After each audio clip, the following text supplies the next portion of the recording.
Brother Justice M.R. Shah, or as I call him every morning, Tiger Shah.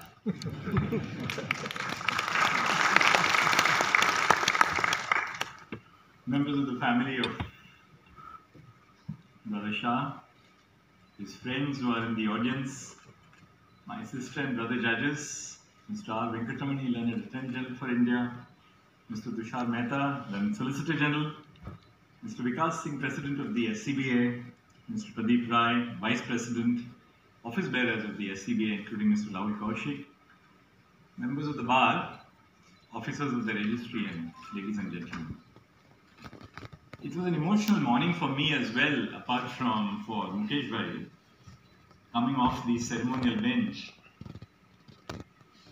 I had begun the emotional ride, so to speak, when I was talking to him 2 days ago in the morning, when I said that, I'm misty-eyed when I'm thinking of the fact that you're going to be demitting office. So he said, but well, this is the way of life and we all have to get used to these ideas. But significantly, even on the ceremonial bench today, he was as ready with the last matter as he would have been 2 years back or 3 years back when we were sitting in the court together. I was much faster than usual because I was sitting with Brother M.R. Shah. And as we got off, I said, now I'll pretend to be M.R. Shah so that I can run through the rest of my board with ease by lunch, which was not to be. I was back to my usual self, slow and steady.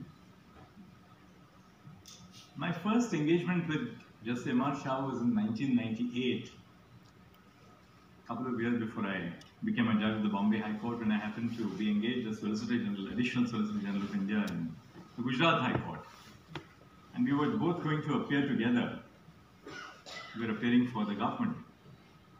And I realized when I landed in the court that I had forgotten my gown in Mumbai. And it was just about 2 minutes before the court was to assemble. So he was not one to be unfazed, and he is never unfazed with events in life. So he just caught hold of his junior, who happened to be a young woman lawyer, and said, please hand over your gown, he has to wear, the Additional Solicitor General has to wear the gown. I'm not sure whether the gown was lucky or otherwise, but at least the matter was attended to by both of us. From his early years as a lawyer in the 1980s, where he handled a variety of litigation, civil, criminal, service, labor, and after more than 2 decades of practice, he became a judge of the Gujarat High Court. While serving as a judge of the Gujarat High Court, that's when he really picked up his grounding foundations, so to speak. He spearheaded various initiatives as a judge to take legal services to the grassroots and emerged as the stellar judge that he is today. As executive chairperson of the Gujarat State Legal Services Authority, he promoted an inclusive legal system to secure justice.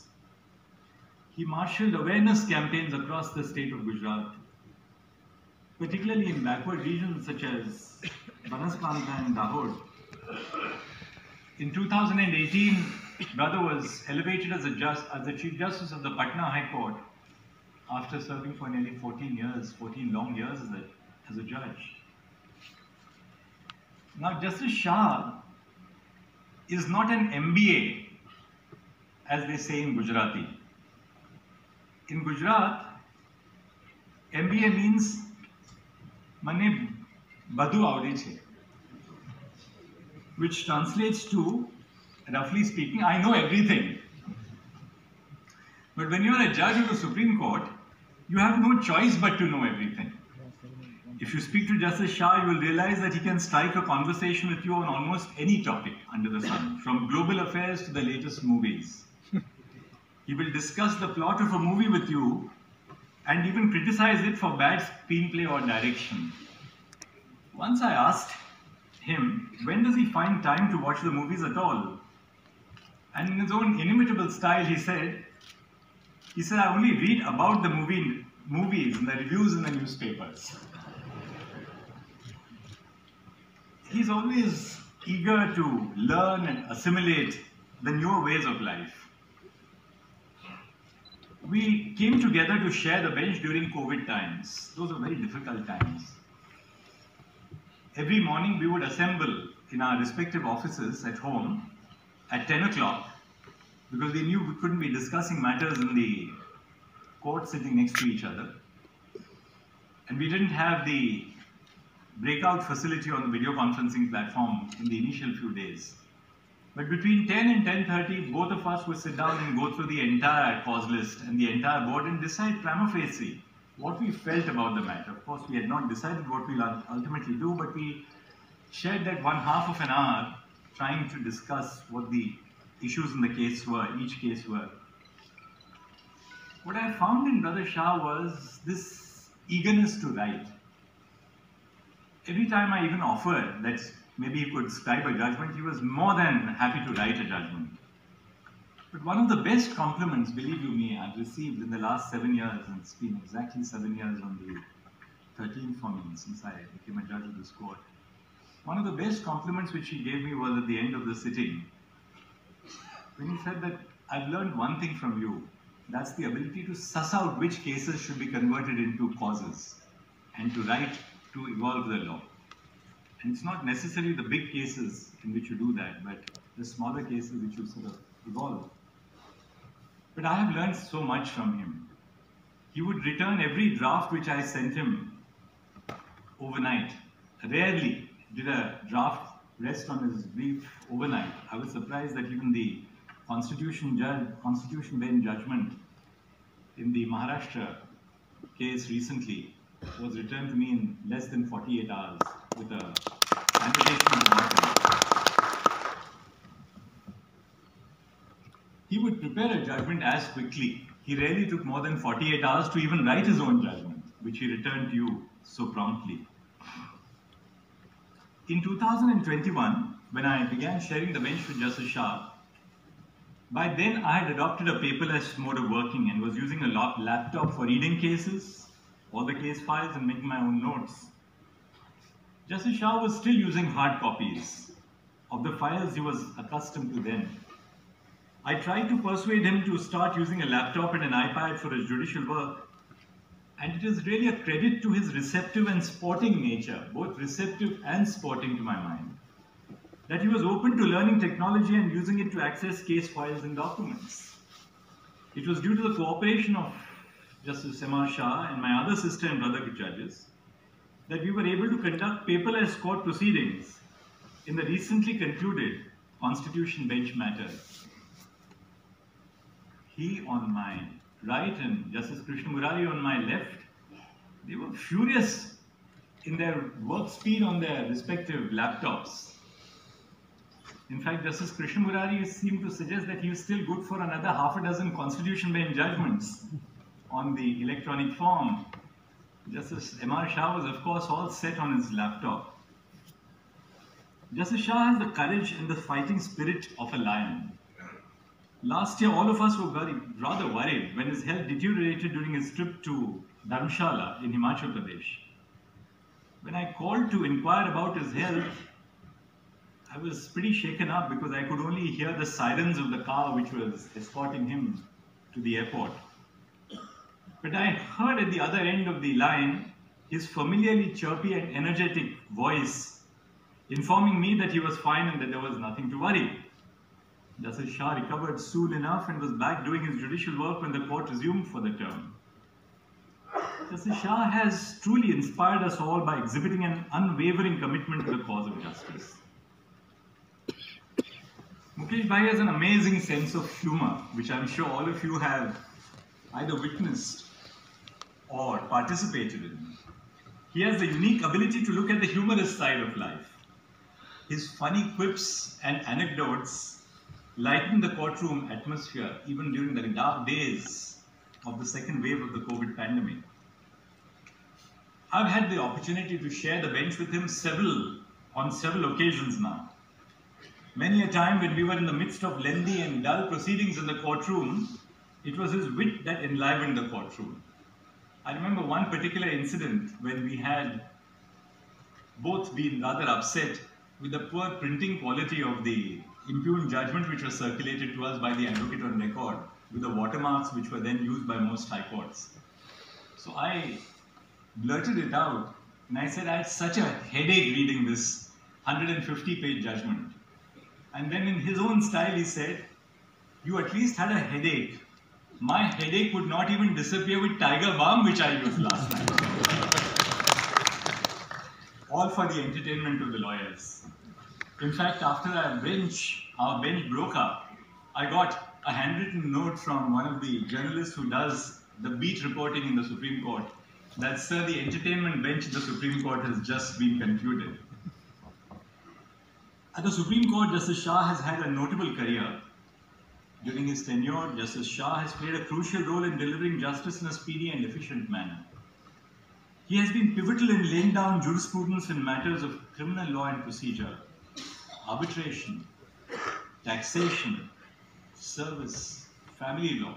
You just name the area of law and his imprint will be found on that branch in the last several years. As a judge, he was a part of many important cases, including constitution benches, as we know, in Indore Development Authority, and the recently concluded Delhi NCT and Maharashtra matters. He himself authored the decision of the Constitution Bench in West UP Sugar Mills Association. As his colleagues at the Supreme Court, all of us have benefited from Justice Shah's kind nature and generosity.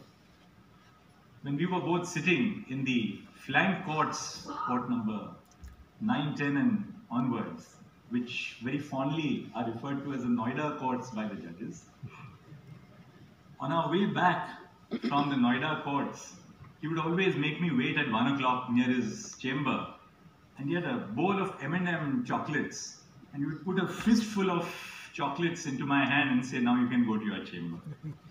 I still have to send him the bill for the weight which was never shared. Justice M.R. Shah's entry into the collegium on 9th November 2022 coincided with my own appointment as Chief Justice of India on that day. He entered the collegium simultaneously with my assumption of office.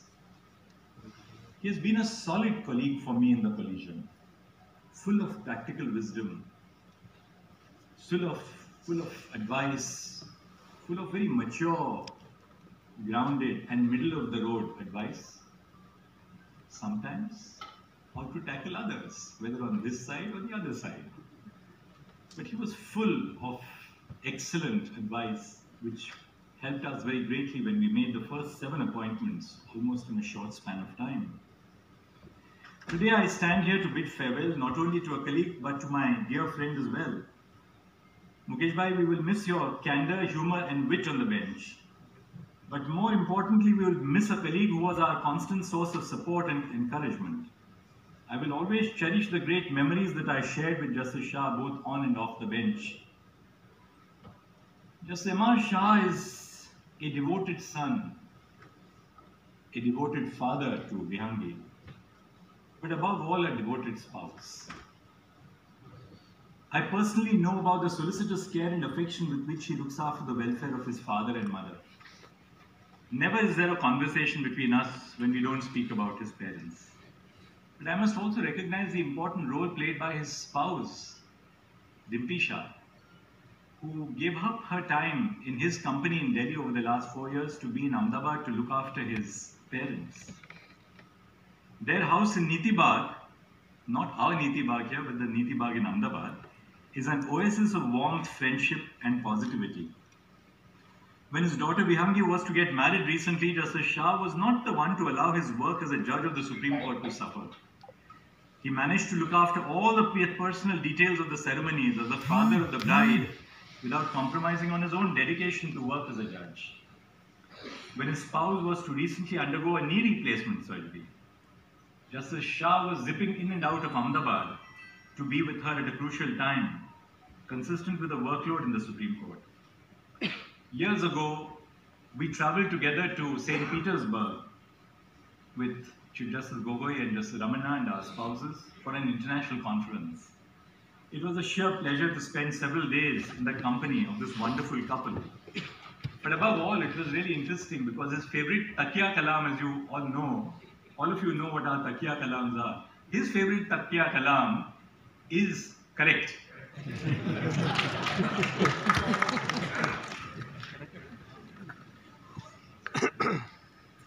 Before I conclude, I would like to quote the following words which have been sung by one of my favorite singers. I know he is not a very great lover of Western music, but I am, and I can't avoid making a reference to Bob Dylan. And Bob Dylan says in one of those beautiful words which have been sung by him, "When the winds of changes shift, may your heart always be joyful. May your song always be sung, and may you stay forever young. May you stay forever young." Justice Shah, may you stay forever young. Or closer home, in the words of Ubaidullah Aleem, may I say, Mukesh Bhai, आँख से दूर सही, दिल से कहाँ जाएगा? आँख से दूर सही, दिल से कहाँ जाएगा? जाने वाले तू हमें याद बहुत आएगा.